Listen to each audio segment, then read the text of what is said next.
Stop everything you're doing right now.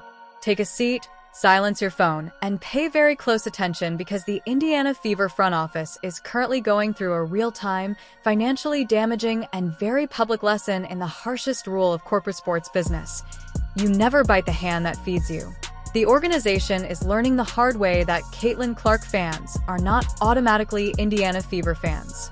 They are Caitlin Clark fans first.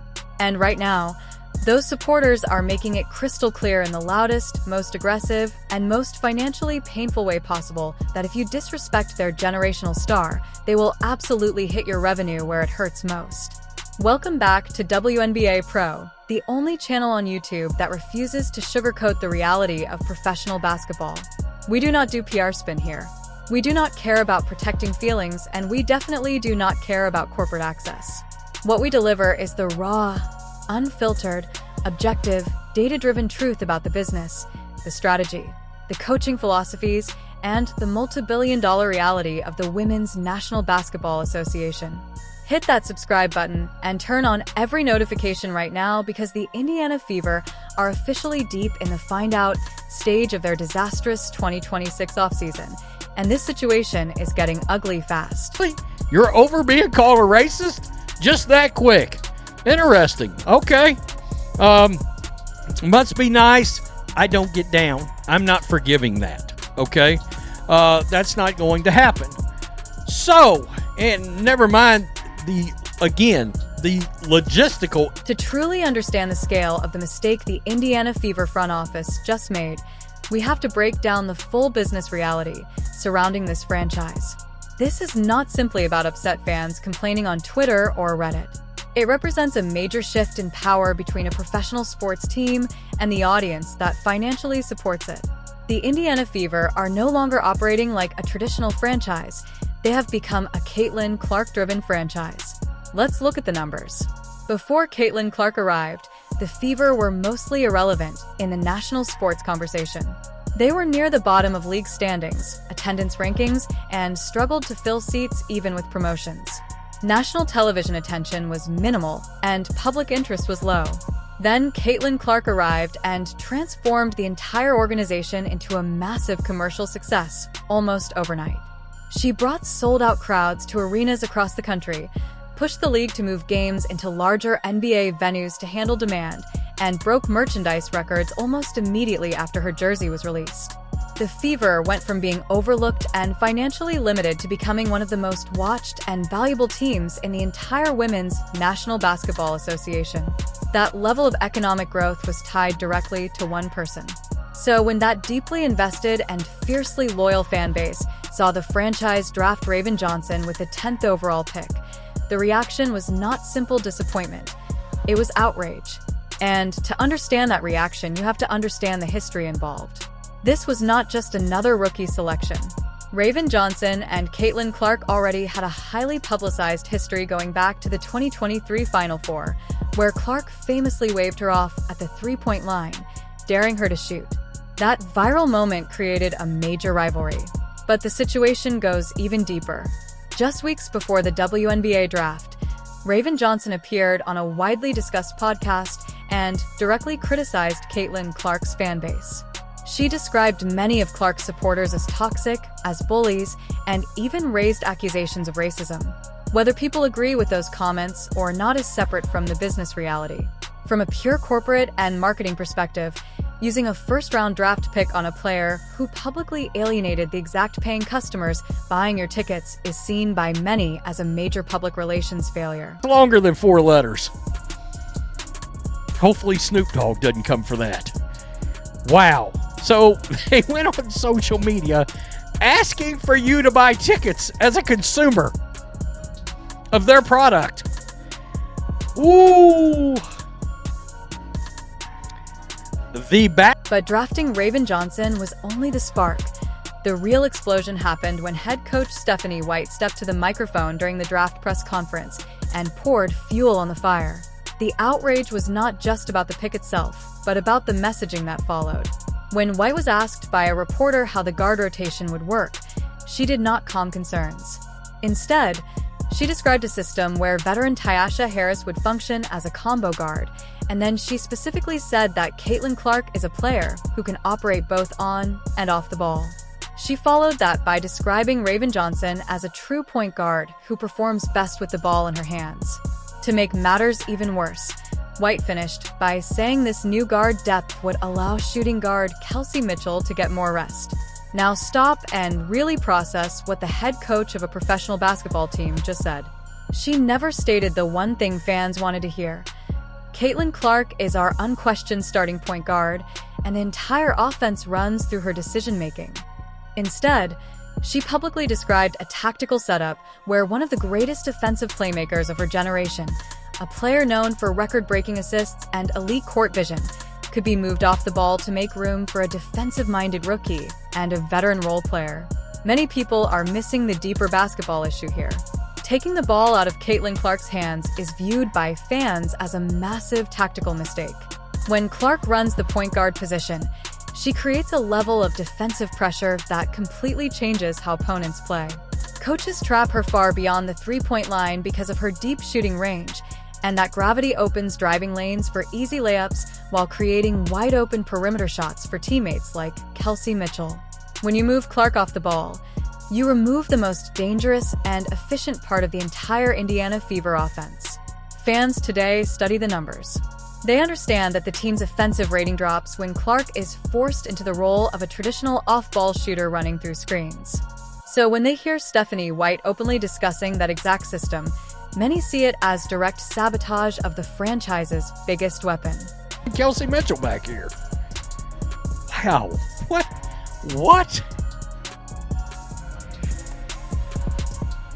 Guys, there are signs. There are signs now. I'm not sure Caitlin Clark's going to be on this team. And this is exactly where the tactical disagreement shifts into a full-blown corporate financial crisis involving the Indiana Fever. Because fans are not just expressing frustration on social media, they are reportedly engaging in a coordinated, financially impactful boycott.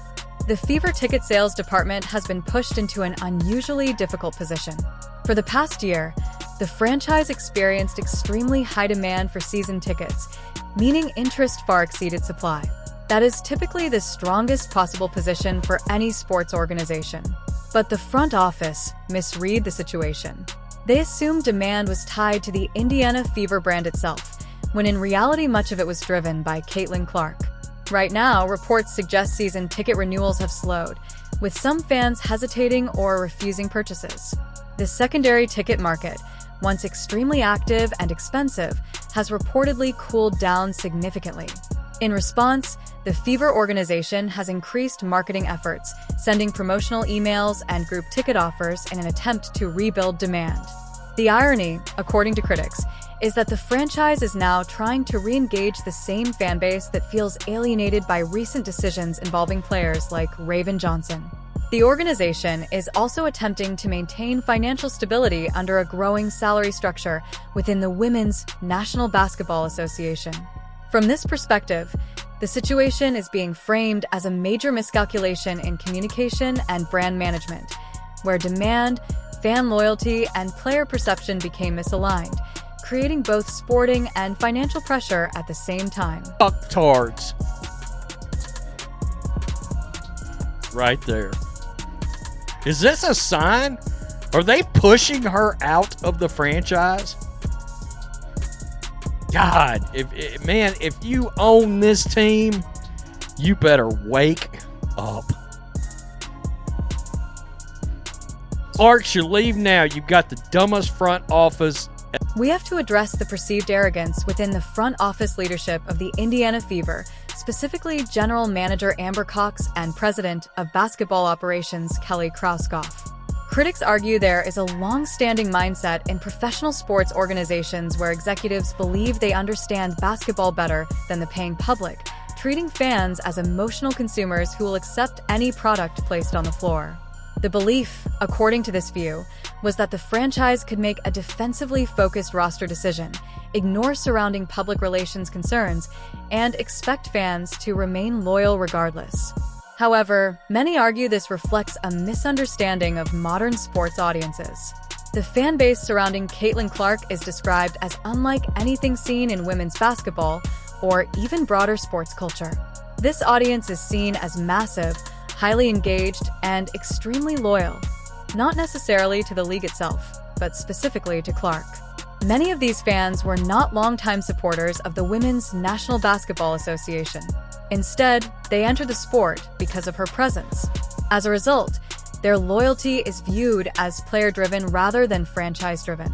From this perspective, if that player is not utilized properly, prioritized correctly, or is perceived to be undermined by coaching decisions, fans may disengage quickly, including reducing spending or leaving the sport altogether.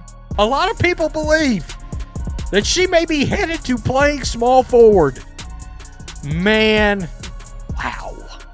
No thanks. I'd like to see Caitlin Clark be Caitlin Clark. Not happening on this team with this coach and with this front office. Great, another year of Stephanie White sabotaging the face of the league. And zooming out reveals the broader impact, because this situation is being framed as a threat to the entire league's financial structure. The Women's National Basketball Association recently secured a historic 11-year media rights deal worth over $2.2 billion. That agreement, along with updated collective bargaining expectations, is based on projected future revenue growth. Critics argue that a major reason broadcasters agreed to such a high valuation is the expectation of massive viewership driven by Caitlin Clark, highlighting her deep shooting range, highlight plays, and overall star appeal. The concern raised is that networks did not invest billions to see her used in a reduced or secondary role within a slower offensive system involving players like Tyasha Harris or Raven Johnson taking primary control of possessions. If fan engagement drops due to dissatisfaction with coaching decisions, analysts warn it could affect ratings, advertiser confidence, and broader league momentum.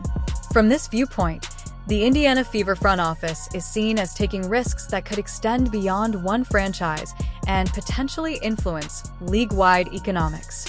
However, most observers also note that a complete empty arena scenario is unlikely, as Clark's popularity alone remains a major draw for casual and international viewers. Still, the current backlash is being interpreted as a warning sign from the core fan base, signaling that there are limits to how far organizational decisions can diverge from audience expectations. Caitlin at small forward and push, that boring brand of hack and grind basketball everybody hates. Oh, God. The Indiana Fever are getting smashed. That's crazy. I mean, woo-wee. I cannot believe. So, how does the Indiana Fever fix this situation? According to this perspective, it is not complicated. It does not require more marketing tactics or discounted ticket bundles. It requires clear and transparent accountability from the organization. Head coach Stephanie White would need to address the media before the season begins and state directly, without ambiguity, that Caitlin Clark is the team's point guard. The argument is that there should be no qualifiers, no rotational uncertainty, and no messaging about shared roles or positional flexibility, only a clear commitment to building the offense around her. Critics claim that the lack of a definitive statement from the front office has fueled ongoing frustration among fans, and that continued silence only intensifies backlash and financial uncertainty. With the Women's National Basketball Association season approaching and training camp beginning soon, the franchise is being framed as facing a critical decision about its identity, whether to fully center its system around its most impactful offensive talent or maintain a more balanced approach that distributes responsibility across multiple guards and roles. From this viewpoint, fans have already expressed their preference, while the organization now faces pressure to decide how closely it aligns its strategy with that demand moving forward.